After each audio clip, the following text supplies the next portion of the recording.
এটা বলতে গেলে আসলে আমি নিজেকে ধরে রাখতে পারি না। ইসলামের ইতিহাসের সবচাইতে মর্মান্তিক যুদ্ধ হচ্ছে প্রথম, সবচেয়ে মর্মান্তিক। বদর, উহুদ, খন্দক, খায়বার যত যুদ্ধ আছে এগুলো যুদ্ধ অনেক বড় মাপের। মুতার যুদ্ধের প্রেক্ষাপট এবং সিচুয়েশনটা সম্পূর্ণ ডিফারেন্ট। এখানে আপনাদেরকে আমি 3 জন শ্রেষ্ঠ বীরের মহাকাব্য শোনাচ্ছি। কয়জন? 3 জন শ্রেষ্ঠ বীর পুরুষের মহাকাব্য। নবী সাল্লাল্লাহু আলাইহি সাল্লাম একজন সাহাবীকে পাঠালেন, তার নাম হচ্ছে হারিস বিন উবাইদা। কি নাম বলেন? হারিস বিন উবাইদা, তুমি এই চিঠিটা নিয়ে যাও। এটা তো মদিনা রাষ্ট্র কায়েম হওয়ার পরের কথা, একদম নবম হিজরতের 8ম বছরের দিকের কথা আর কি। তখন ততদিন হুদাইবিয়ার সন্ধিও হয়ে গেছে এবং কাজা উমরা আদায় হয়ে গেছে এবং খায়বার যুদ্ধ জয় হয়ে গেছে। খায়বারের পরের কথা এটা, যে হারিস বিন উবাইদা তুমি এই চিঠিটা নিয়ে যাও, ওই রোমকদের কাছে যাবে। তখন তো সুপার পাওয়ার 2টা, রোমানরা এবং পার্সিয়ান। তো এখনকার ওই যে এই কন্টিনেন্টের ন্যাটো আর ওই কন্টিনেন্টের চায়না, রাশিয়া, যেটা করতেছে। তো সে গেল ওখানে। সুরাহবিল আল গাসানি একজন শাসক ছিলেন ওইখানকার সিরিয়ার। তো সে ওই চিঠিটা দেখে বলতেছে যে আচ্ছা ঠিক আছে, বসো, দেখি কি করা যায়। চিঠিতে লিখে আছে ইসলাম কবুল করেন, আল্লাহ পাক শান্তি বর্ষণ করবেন, তাসলিম তাসলিম। যে নবী সাল্লাল্লাহু আলাইহি ওয়াসাল্লাম চিঠি আছে না একটা রাষ্ট্রপ্রধানদের কাছে, সে চিঠি পড়ে উদ্ধত আচরণ। আমি এখানকার আমির, আমাকে ওই মক্কার মেষপালকরা চিঠি পাঠায়? কে চিঠি নিয়ে আসছে? হারিস বিন উবাইদা। আচ্ছা, ওকে বসাও। হারিস বিন উবাইদা রাদিয়াল্লাহু আনহুকে রাষ্ট্রদূত, কিন্তু তিনি রাষ্ট্রদূতকে তারা নির্মমভাবে হত্যা করে। কথা বুঝতে পারছেন? এবার নবী সাল্লাল্লাহু আলাইহি ওয়াসাল্লামের কাছে খবর যখন আসছে রাষ্ট্রদূতকে হত্যা করেছে। আমার সাহাবীকে, কয়জন সাহাবীকে হত্যা করেছে? 10 জন, 20 জন, 100 জন না একজন সাহাবীকে হত্যা করার প্রতিশোধ নেওয়ার জন্য নবী সাল্লাল্লাহু আলাইহি ওয়াসাল্লাম 3000 বাহিনীর একটা জিহাদি কাফেলা তৈরি করলেন। 3000 বাহিনী কাফেলায় তিনি নিজে নেতৃত্ব না দিয়ে বললেন যে এই কাফেলার নেতৃত্ব দিবে আমার প্রিয় ভাজন, তাকে তার পালক পুত্র বলা হতো একসময়, যায়েদ ইবনে হারেসা রাদিয়াল্লাহু। কোন যায়েদ? তায়েফের সফরের সঙ্গী, তায়েফের সফরের একজন সাহাবী তার সাথে ছিলেন, তার নাম যায়েদ ইবনে হারেসা। যখন তায়েফবাসী নবীজিকে মারছিলেন, যায়েদ ইবনে হারেসা রাদিয়াল্লাহু আনহু তার বুক দিয়ে নবীকে জড়ায় ধরেছিলেন যে আমার গায়ে আঘাত লাগুক, তার গায়ে না লাগুক। এই সাহাবী যায়েদ ইবনে হারেসা, তাকে পতাকা দিয়ে বললেন এই মোতার যুদ্ধের আমির হচ্ছে যায়েদ ইবনে হারেসা। যদি যায়েদ ইবনে হারেসা শহীদ হয় তাহলে পতাকা বহন করবে জাফর ইবনে আবি তালিব, আমার চাচাতো ভাই। কোন জাফর? যিনি আবিসিনিয়ায় গিয়েছিলেন মুসলিমদেরকে নিয়ে হিজরত করতে, মনে আছে? যিনি বাদশাহ নাজাশির সামনে কুরআন তেলাওয়াত করার, সূরা মারিয়াম তেলাওয়াত করার কারণে বাদশাহ নাজাশির চোখ দিয়ে দরদর করে পানি পড়তে শুরু করেছে। ওই বাদশাহ নাজাশিও পরে ইসলাম কবুল করেছেন। জাফর রাদিয়াল্লাহু আনহু পতাকা বহন করবে যদি যায়েদ ইবনে হারেসা শহীদ হয়। এরপরে যদি জাফরও শহীদ হয়, পতাকা বহন করবে আমার আরেক প্রিয় ভাজন সাহাবী আব্দুল্লাহ বিন রাওয়াহা রাদিয়াল্লাহু আনহু। আব্দুল্লাহ বিন রাওয়াহা রাদিয়াল্লাহু, যাকে যে কোনো মুহূর্তে যদি বলতেন ইসলাম নিয়ে একটা শের বলেন, একটা কবিতা বলেন, ইনস্ট্যান্ট তিনি শের বলে ফেলতে পারতেন। এত সুন্দর, এত উন্নত কাব্য প্রতিভা ছিল তার মধ্যে। নষ্ট সংস্কৃতি না, তাদের সংস্কৃতি ছিল একেবারে খাঁটি তাওহীদের সংস্কৃতি। এমনকি কাবা তাওয়াফ করছেন তিনি, তখন কাবা তাওয়াফ করছেন বিদায় কাজা উমরা আদায় করার সময় নবীর সামনে সামনে তিনি ঘুরছেন এবং আবৃত্তি করছিলেন একটা কবিতা কাফেরদেরকে আঘাত করার জন্য। এই কাফেররা, দেখো তোমরা যাকে বের করে দিয়েছিলে তিনি আজকে সসম্মানে এখানে ঘুরতেছে। ওমর রাদিয়াল্লাহু আনহু বলছিলেন যে কাবা তাওয়াফ করার সময় তুমি এগুলো বলছো? নবীজি বলেন ওকে ছেড়ে দাও, সে এমন বাক্য তিলাওয়াত করতেছে, এমন বাক্য সে চয়ন করেছে যেগুলো কাফেরের অন্তরে বর্ষার চাইতেও বেশি বিদ্ধ হচ্ছে। তাকে বলতে দাও। এই হলো আব্দুল্লাহ বিন রাওয়াহা রাদিয়াল্লাহু আনহু, নবীজির অত্যন্ত প্রিয় ভাজন সাহাবী। আব্দুল্লাহ বিন রাওয়াহা যদি শহীদ হয় তাহলে তোমরা তোমাদের মধ্য থেকে একজনকে আমির নিযুক্ত করে নিও। সাহাবীরা বুঝে ফেললেন এই সফরে আমরা 3 জনই শহীদ হতে যাচ্ছি, কারণ একটা সফরে কখনো 3 জন আমিরের প্রয়োজন হয় না, হয়। এবার তারা গেলেন, তারা কখনো আশাও করেন নাই ওখানে যা দেখবেন। ওখানে গিয়ে দেখলেন যে 1 লক্ষ রোমান সৈন্য সামনে এসে দাঁড়িয়ে আছে। কত লক্ষ? এবং একেবারে ফুল প্রশিক্ষিত, একদম ফুল আর্ম ফোর্সড। আর এর সাথে তাদের সাহায্যকারী দলেও আছে আরো 1 লক্ষ সৈন্য। এদিকে কতজন? যুদ্ধ হওয়া সম্ভব? আসলে কি সম্ভব? সম্ভব না। যুদ্ধ কিন্তু সম্ভব না। আমরা তো আগে সংখ্যাগরিষ্ঠ হওয়ার কথা চিন্তা করি। কোন যুদ্ধে ইসলাম সংখ্যাগরিষ্ঠতা দিয়ে জিতে নাই। ইসলাম জিতেছে ঈমানের বদৌলতে, শুধু ঈমানের বদৌলতে। আমরা সংখ্যা দিয়ে কখনো বিজয় লাভ করতে পারি না। এখন এবার সাহাবীরা মাশওয়ারা করতেছেন রাত্রেবেলা, আমরা কি করব? কালকে যুদ্ধ করব, নাকি মদিনায় ফিরে যাব, নাকি রাসূলকে খবর পাঠাবো, নাকি কোনো বিকল্প ফোর্স নিয়ে আসার ব্যবস্থা করব, কি করব? তখন সাহাবী ওই যে বললাম আব্দুল্লাহ বিন রাওয়াহা রাদিয়াল্লাহু আনহু দাঁড়ালেন। তরুণ সাহাবী, আপনাদেরকে বলতেছি, তরুণ সাহাবী দাঁড়িয়ে বলছেন যে, হে আমার ভাইয়েরা, আমরা এখানে কি জন্য এসেছি? হয় আমরা এই যুদ্ধ করব, শহীদ হব, না হলে আমরা গাজী হব। আর আপনারা যে বিষয়টাকে ভয় করছেন, আসলে কিন্তু আমরা সেটা পাওয়ার জন্যই এসেছি, তার নাম শাহাদাত। আপনারা যেটাকে ভয় করছেন যে আমরা এখানে গেলে মারা যাব, ওটার জন্যই তো আমরা এত দূরে এসেছি। আমরা গাজী হই অথবা শহীদই হই, আমাদের জন্য আজর আল্লাহর কাছে লেখা থাকে। তো তার এই মানে এমন ঈমানদীপ্ত ছিল ভাষণটা, আমি তো ওটা বলতে পারলাম না, আরবিতে তিনি বলেছেন। এতে মানে উৎফুল্ল হয়ে বা ইন্সপায়ার্ড হয়ে সাহাবীরা আর দ্বিতীয়বার ভাবলেন ঠিক আছে কালকে যুদ্ধ হয়। এবার পরের দিন যুদ্ধ শুরু হলো। এটা কি সম্ভব যুদ্ধ? প্রথমে যায়েদ ইবনে হারেসা রাদিয়াল্লাহু আনহু পতাকা নিয়ে ঘোড়া ছুটা আগায় যাচ্ছে, এবং একটা আঘাতও পিছন থেকে করার সাহস হচ্ছে না তাদের, সব আঘাত তারা সামন থেকে করছেন। এক পর্যায়ে যায়েদ রাদিয়াল্লাহু আনহুর এই মানে গায়ের মধ্যে তারা বর্ষা নিক্ষেপ করে। বর্ষা তো আগেকার বড় বড় বল্লম বর্ষা ছিল, এবং একটা বর্ষা তার গায়ে যখন লাগে তিনি পড়ে যান, এবং এই অবস্থা আস্তে আস্তে তার শাহাদাত হয়। পতাকা পড়তে দেন নাই, পতাকা নিয়ে নিয়েছেন জাফর ইবনে আবি তালিব রাদিয়াল্লাহু আনহু হাতে, এবং জাফর রাদিয়াল্লাহু আনহু যুদ্ধ করতে থাকেন, এত বীর বিক্রমে যুদ্ধ করতে থাকেন যে এক পর্যায়ে তিনি তার নিজের কালো এবং লাল ডোরাকাটা ঘোড়া ছিল, সেই ঘোড়ার পা নিজেই কেটে ফেলেন, যে আমার যেন পালিয়ে যাওয়ার মন না,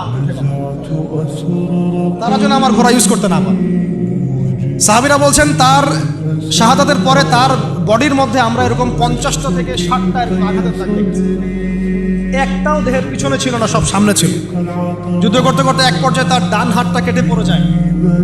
এরপরে তিনি বাম হাতে পতাকা উঠায় নেন, কাফেররা বাম হাতটাও কেটে ফেলে। এরপরে তিনি বুকের সাথে পতাকাটাকে এইভাবে জড়িয়ে রাখেন, বুকের সাথে পতাকাটাকে এইভাবে জড়িয়ে রাখেন, পতাকা পড়তে দেন নাই।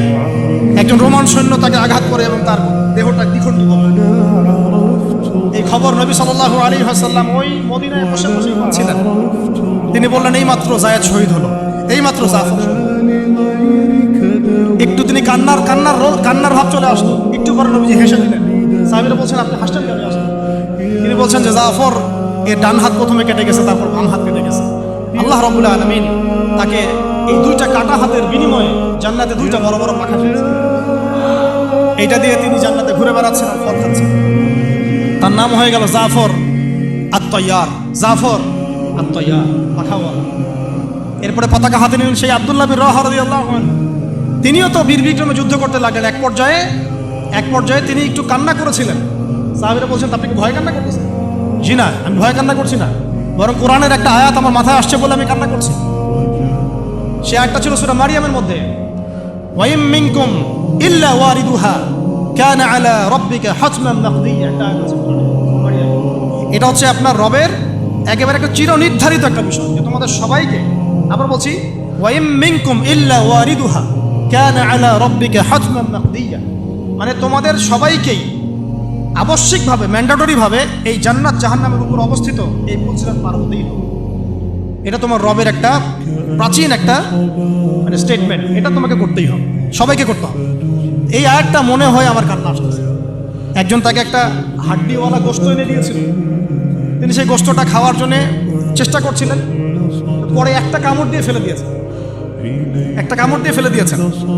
তারপরে তিনি ছুটলেন যুদ্ধ করার জন্য, এবং ওই সময় একটা কবিতা আবৃত্তি করেছে, হে আমার মন, তোমার নফস হয়তো চাচ্ছে, তুমি হয়তো চাচ্ছ এখান থেকে পালিয়ে যাওয়ার জন্য, জেনে রাখো সামনে তুমি যা দেখছো এর পিছনেই আছে জান্নাত। শেষমেশ কি জীবন দেখেন, কি ব্যক্তিত্ব, কি ক্যারেক্টার, কেমন গায়রত, কেমন ইজ্জত, কেমন সম্মান, কি জীবন। এরপরে তিনিও শহীদ হলেন, পতাকা হাতে তুলে নিলেন আল্লাহর বীর খালিদ বিন ওয়ালিদ। তাকে পতাকা দেওয়া। তিনি কিন্তু নতুন মুসলিম হয়েছেন। উহুদের যুদ্ধের যে ক্রাইসিস, এটা কিন্তু তার হাতে। কাজা ওমরা আদায় করতে গিয়ে নবীজি চিঠি লিখে দিয়েছেন, ছোট্ট করে একজনে তারা লিখিয়েছেন যে খালিদকে চিঠিটা পৌঁছে দিও। ওখানে লেখা আছে, খালিদ তুমি যদি কাফেরদের পক্ষ অবলম্বন না করে মুসলিমদের পক্ষ নিতে, একটা লেখা, একটা চিঠি খালিদ রাদিয়াল্লাহু আনহু একবারে কলিজাটা কাঁপায় ফেলছে। তিনি মক্কা থেকে মদিনায় গিয়ে নিজে ইসলাম এবং নবী সাল্লাল্লাহু আলাইহি ওয়াসাল্লাম তাকে কিন্তু আন্ডারস্টিমেট করেন নাই। তার হাতে উল্টা তরোয়াল উঠাই দিয়ে বলছেন যে আজকে থেকে এই তরোয়াল তোমার এবং তোমার নাম হচ্ছে সাইফুল্লাহ, তুমি আল্লাহর তরবারি। এরপর থেকে তিনি প্রায় 80-90টা যুদ্ধ করেছেন, সবগুলোতে জয়লাভ করেছেন। ওই খালিদ রাদিয়াল্লাহু আনহু পতাকা তুলে নেন মোতার যুদ্ধে। তারপরে সিরাতের মধ্যে আসছে, তিনি বলছেন নিজের ভাষায় যে ওই দিন আমার হাতে 9টা তরোয়াল ভেঙে গেছে। যুদ্ধ করতে করতে করতে করতে ওই দিন আমার হাতে 9টা তরোয়াল ভেঙে গেছে। তিনি ছিলেন যুদ্ধ কৌশলে অত্যন্ত পারদর্শী, হুটে হাটে কোনো কাজ করতেন, অনেক পারদর্শী। তিনি ডানের সৈন্যকে বামে নিয়ে আসছেন, বামেরটাকে ডানে নিয়ে গেছেন, সামনেটাকে পিছনে নিয়ে আসছেন, পিছনেটাকে সামনে নিয়েছেন। বর্ষা যারা ছিল তাদেরকে পিছনে নিয়ে আসছেন, তীরন্দাজদেরকে সামনে দিয়েছেন। মানে ওদেরকে ভেবা চাকা খাওয়াই গেছেন যে ওরা মনে করতেছে এরা মনে হয় অনেক, হ্যাঁ এরা মনে হয় আরো বিকল্প ফোর্স নিয়ে আসছে মনে হয়। ওরা আস্তে আস্তে পিছনের দিকে যাওয়া শুরু করতেছে, আর এদিকে মুসলিমরা একটু একটু করে সেফ জোনে আসার চেষ্টা করতেছে পিছনের দিকে। ওরা ভাবতেছে পিছনের সামনে যদি আগাই, হয়তো পিছন থেকে ওরা আরো সৈন্য নিয়ে আসছে, আমাদেরকে আক্রমণ করবে। এই আল্লাহ পাক ভয় চাপাই দিলেন, এরা পালায় চলে গেল। 3000 সৈন্য নিয়ে 2 লক্ষ সৈন্যকে পরাজিত করা হয়েছে। খালিদ রাদিয়াল্লাহু আনহু বললেন আমার হাতে সেই দিন 9টা তরোয়াল ভেঙেছে, আর শেষমেশ ছোট্ট একটা ইয়েমেনি চাকু দিয়ে আমি যুদ্ধ করছি। তাহলে চিন্তা করেন কত কাফের মারা গেছে। আর মুসলিমদের মধ্যে মাত্র 12 জন সাহাবী শহীদ হয়েছে। মাত্র 12 জনকে তারা মারতে পারছে, বাকিদেরকে মারতে পারবে। এইগুলো হচ্ছে মহাকাব্য, জাজল্যমান মহাকাব্য, যেগুলো আমাদের এই প্রজন্মকে জানানো উচিত এবং আপনাদের মাথায় থাকা উচিত। প্রত্যেকটা সংগ্রাম, প্রত্যেকটা বিপ্লব, প্রত্যেকটা অভ্যুত্থানের পিছনে যেন থাকে আল্লাহর সন্তুষ্টি, আল্লাহর দিন কায়েমের চেষ্টা, আল্লাহর দিনের খেদমতের চেষ্টা এবং ইনসাফ প্রতিষ্ঠার চেষ্টা, এবং জালেমের বিরুদ্ধে আমাদের অবস্থান সবসময় শক্ত থাকবে ইনশাআল্লাহ। এরকম অনেক ঘটনা আছে, আমি আজকে আর বলার সুযোগ পেলাম না। ইনশাআল্লাহ আরও একদিন আল্লাহ যদি তৌফিক দেন, ইনশাআল্লাহ তাআলা আমি আপনাদের সাথে আবার এই করেছি ইনশাআল্লাহ। তো শেষ করার আগে আমি জাস্ট 2-1টা নাম উচ্চারণ করতেছি। সেটা হচ্ছে আমার খুব পছন্দের একজন ব্যক্তিত্ব, ইমাম হুসাইন রাদিয়াল্লাহু আনহু। নাম মনে আছে না? তার কারবালার মাঠের ঘটনা আপনারা জানেন। এগুলো মহাকাব্য। তিনি সপরিবারে নিহত হলেন, শেষ পর্যন্ত কিন্তু আত্মসমর্পণ করেছেন। তিনি প্রস্তাব দিলেন আমাকে ছেড়ে দাও, আমি মদিনায় চলে যাই, আমাকে ছেড়ে দাও, আমি মক্কায় চলে যাই, ছেড়ে দাও আমাকে, আমি কোনো সীমান্তে চলে যাই, সেখানে জিহাদ করে শহীদ হই। তারা কিন্তু সুযোগ দেয় নাই। আমাকে বলেন, যারা তাকে আক্রমণ করেছিল তারা কি কালিমা পড়া মুসলমান ছিল না? বলেন, তারা কি কাফের ছিল? এখন কি ইমাম হোসেইন যে এখানে প্রতিবাদ করলেন, হাতে অস্ত্র উঠিয়ে নিয়ে যুদ্ধ করে শেষ পর্যন্ত শহীদ হলেন, তার যুদ্ধটা কি সন্ত্রাসী কর্মকাণ্ড ছিল? ঠিক অনেকে আছে আমাদের সমাজে, তারা মনে করে যে মুসলিমরা যতই পাপ করুক না কেন ওদেরকে কিছুই বলা যাবে না। এমন একটা কনসেপ্ট আমাদের সমাজে আছে, মুসলিম তো ভাই কালিমা পড়ছে, লা ইলাহা ইল্লাল্লাহ বলছে, তাকে আপনি কেন এইভাবে চার্জ করেন? আরে কালিমা তো আব্দুল্লাহ বিন উবাইও পড়েছিল। আব্দুল্লাহ বিন উবাই কি কালিমা পড়ে নাই? তাহলে কি আপনি তাকে মুমিন বলে গণ্য করবেন? মনে রাখবেন একটা কথা, যাকে তাকে কোনো ক্ষুদ্র বিষয়ে কাফেরও যেমন বলা যাবে না, আবার যাকে তাকে মুসলমানও বলা যাবে না। এটা বুঝতে হবে আমাদেরকে, ঈমান ভঙ্গের কারণগুলো আমাদেরকে শিখতে হবে। যে যাকে তাকে যেমন আমরা তাকফির করবো না, ঠিক একইভাবে যাকে তাকে মুসলমান, পাক্কা মুসলমানও বলা যাবে না। আল্লাহ পাক আমাদেরকে বোঝার তৌফিক দান করেন। ঠিক এইভাবেই ওমর রাদিয়াল্লাহু আনহু একদিন ফজরের নামাজে দাঁড়িয়ে কিরাত করছেন, পিছনে এক দাস, এই ফাইরুজ আবু লুলু একেবারে ধারালো ছুরি দিয়ে ওমর রাদিয়াল্লাহু আনহুকে 2-3টা আঘাত করলো। ওমর রাদিয়াল্লাহু আনহু শহীদ হলেন। এগুলো মহাকাব্য রচিত হয়েছে, কারণ ইসলামের বীর সিংহদেরকে কেউ আসলে সামন থেকে মারতে পারে নাই। কথা বুঝতে পারছেন? ওইভাবে চোরাগুপ্তই মারতে পারছে। আল্লাহর কসম, ওমর রাদিয়াল্লাহু আনহু যে জায়গায় শাহাদাত বরণ করছেন ওই জায়গায় আমি দাঁড়াইছি, ওই জায়গাতে আমি দেখে আসছি কোন জায়গায় তাকে শাহাদাত। ওখানে ওইসব জায়গাগুলো জিয়ারা করলেও মনের মধ্যে এই চেতনাগুলো জাগে। সুবহানাল্লাহ। আলী ইবনে আবি তালেব কুফার মসজিদে যাচ্ছেন, রাস্তায় এক ব্যক্তি তাকে চোরাগুপ্ত হামলা চালিয়ে এক হত্যা করেছে।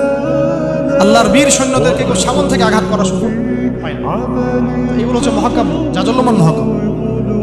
আরেকজন ব্যক্তির কথা জাস্ট বলে শেষ করে দিচ্ছি, অনেক আছে ভাই, বলতে থাকলে অনেক সময় লাগবে। রাজি একটা জায়গার নাম, ওখান থেকে কিছু লোক আসছে, এসে বলছে ইয়া রাসূলুল্লাহ আপনি আপনার কিছু সাহাবীকে পাঠান, আমরা ইসলাম ট্র্যাপ। আপনারা কেউ ভালো করে খেয়াল রাখবেন এগুলা, যে কেউ যখন তখন যাই বলবে হ্যাঁ হ্যাঁ করতে যাবেন, মানুষের কথার পিছনে ওদের কাজের পিছনে উদ্দেশ্য কথার চেষ্টা করবেন, ঠিক আছে? সবসময় কিন্তু আবেগে ভাসতে হবে। আমরা কিন্তু এই জায়গায় ভুল করতেছি, অনেক ভুল হচ্ছে মাঝখানে। আমরা বিনয়ের সাথেই তাদেরকে বলবো যে ওলামায়ে কেরামদের সাথে মাশওয়ারা করে সিদ্ধান্ত নিতে, তাহলে ইনশাল্লাহ ভুলটা কম হবে, ঠিক আছে?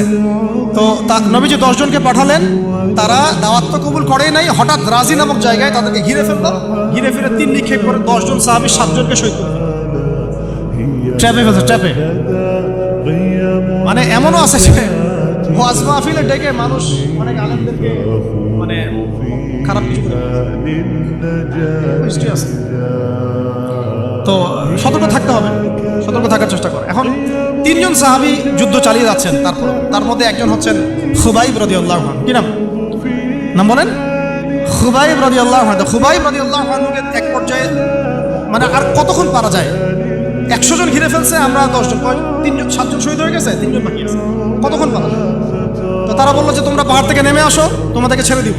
3 জন মাশওয়ারা করছেন, না নামা যাবেন, নামলে কিন্তু ওরা আমাদের ধরে ফেলবে। তারপরে বাধ্য হয়ে এক পর্যায়ে নামতে হয়েছে, নামার সাথে সাথেই একজনকে তারা মেরে ফেলছে, বাকি 2 জনকে তারা মক্কায় বিক্রি করে দিয়েছে। ওই মক্কার 2 জনের মধ্যে একজন হচ্ছেন খুবাইব রাদিয়াল্লাহু আনহু। কি নাম? খুবাইব রাদিয়াল্লাহু আনহু। আরেকজনের নাম আসিম রাদিয়াল্লাহু আনহু। আসিম রাদিয়াল্লাহু আনহুকেও তারা হত্যা করেছে এবং তার লাশটাকে বিকৃত করার চেষ্টা করেছিল। কিন্তু আসিম রাদিয়াল্লাহু আনহু ওই সময় দোয়া করেছিলেন, আল্লাহ আমার লাশকে কোনো কাফেরের হাতে বিকৃত হতে তুমি দিও না। যুদ্ধ করতে করতে কথাটা বলেছেন, কারণ তিনি বুঝতে পারছেন যে 100 জন ঘিরে ফেলছে, ওদের একটা ট্রেডিশন ছিল লাশ বিকৃত করা, যে আল্লাহ আমার লাশটাকে তুমি কোনো কাফেরের হাতে বিকৃত করতে দিও না। তখন আল্লাহ রাব্বুল আলামিন তার শাহাদাতে পড়ে এক ঝাঁক ভেমরুল পাঠায় দেন, তারা তার গায়ের উপর বসে পড়ে, কোনো কাফের তাকে হাত দিতে পারে। আল্লাহ পাক এভাবে সাহায্য করে। আর এইদিকে খুবাইব রাদিয়াল্লাহু আনহুকে বিক্রি করে দেওয়া হলো মক্কায়, তাকে জেলখানায় রাখা হচ্ছে। তো খুবাইব রাদিয়াল্লাহু আনহু জেলখানায় বসে আছেন, এটা একটু শুনেন আপনারা। জেলখানায় বসে আছেন, তার খুরের কাজের প্রয়োজন হয়েছে। ছেলেদের প্রয়োজন হয় না? খুরের কাজ তো বুঝতে পারছেন, এটা আপনার। তো খুর চেয়েছেন, একটা খুর দাও। এখন কথা হচ্ছে খুবাইব রাদিয়াল্লাহু আনহু খুর চাইছেন, খুর দেওয়া হয়েছে, তারা খুর দিচ্ছে। তো খুর কাজ শেষ করার পরে ওই কাফেরদের একটা ছোট বাচ্চা তো দৌড়াদৌড়ি করতে গিয়ে ওই জেলখানার ভিতর ঢুকে গেছে, খুবাইব রাদিয়াল্লাহু আনহুর কাছে চলে আসছে। তো খুবাইব রাদিয়াল্লাহু আনহু কিন্তু পারতেন তাকে জিম্মি করে ওখান থেকে বের করতে, তাই না? কোলে বসে আদর করতেছেন বাচ্চাকে, যার বাচ্চা সে তো আতঙ্কে, এইবার তো অবস্থা খারাপ, আমার বাচ্চাকে মেরে ফেলে তো সমস্যা। তো খুবাইব রাদিয়াল্লাহু আনহু তাকে ছেড়ে দিলেন এবং আল্লাহ পাক ওই জেলখানার মধ্যে আল্লাহর পক্ষ থেকে তাকে আঙ্গুর খাওয়ালেন। ওই সময় ওই আঙ্গুর কথা পাওয়া যাচ্ছে না, কিন্তু জেলখানায় তিনি বসে আঙ্গুর খাচ্ছেন। তো কাফেররা বলেছে নিজেরাই যে খুবাইবের চেয়ে শ্রেষ্ঠ কোনো বন্দী আমরা কখনো দেখি, খুবাইবের চেয়ে শ্রেষ্ঠ কোনো বন্দী আমরা কখনো দেখি নাই। খুবাইব রাদিয়াল্লাহু আনহুকে এরপরে মক্কার বাজারে নিয়ে যাওয়া হয়, একটা গাছের কাছে নিয়ে গিয়ে, শেষ করে দিচ্ছি লাস্ট পয়েন্ট, তাকে শুলদণ্ড দেওয়া হয়। কি দণ্ড? শুলদণ্ড। এটা আপনারা বুঝবেন না, এটা এমন না যে গলায় ফাঁসি দেওয়া। শুলদণ্ড কি একটু সার্চ করে দেখেন। লোহা পিছন দিয়ে মানে শরীরে একটা পাশ দিয়ে ঢুকিয়ে আর একটা পাশ দিয়ে বের করে দেওয়া হলো শুলদণ্ড। কি মানুষ! তখন তাকে বলা হচ্ছে, তোমাকে যদি শুলদণ্ড না দিয়ে মুহাম্মাদকে তোমার জায়গায় নিয়ে আসি, তুমি কি খুশি হবা? তিনি বলছেন, আমার জায়গায় মুহাম্মাদের একটা চুলও যদি রাখা হয় আমি সেটাও সহ্য করব। তুমি কি চাও বলো, শেষ খয়েশ কি? তখন খুবাইব রাদিয়াল্লাহু আনহু বলছেন, আমার শেষ ইচ্ছা হচ্ছে 2 রাকাত নামাজ পড়া। 2 রাকাত নামাজ পড়ার সুযোগ দেওয়া হলো, তিনি একটু শর্টকাটে নামাজ পড়লেন। বললেন যে আমি যদি নামাজ লম্বা করতাম তোমরা হয়তো বলাবলি করতে যে আমি ভয় পাচ্ছি। এরপরে তিনি 2টা কথা বলেছেন, এটা শেষ পয়েন্ট।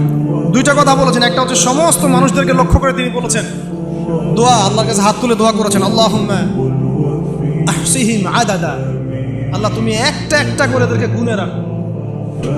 ওয়াকতুলহুম বাদাদা, এবং তাদের একটা একটা করে তুমি হত্যা করবা। কে বদয়া করতেছেন? এবং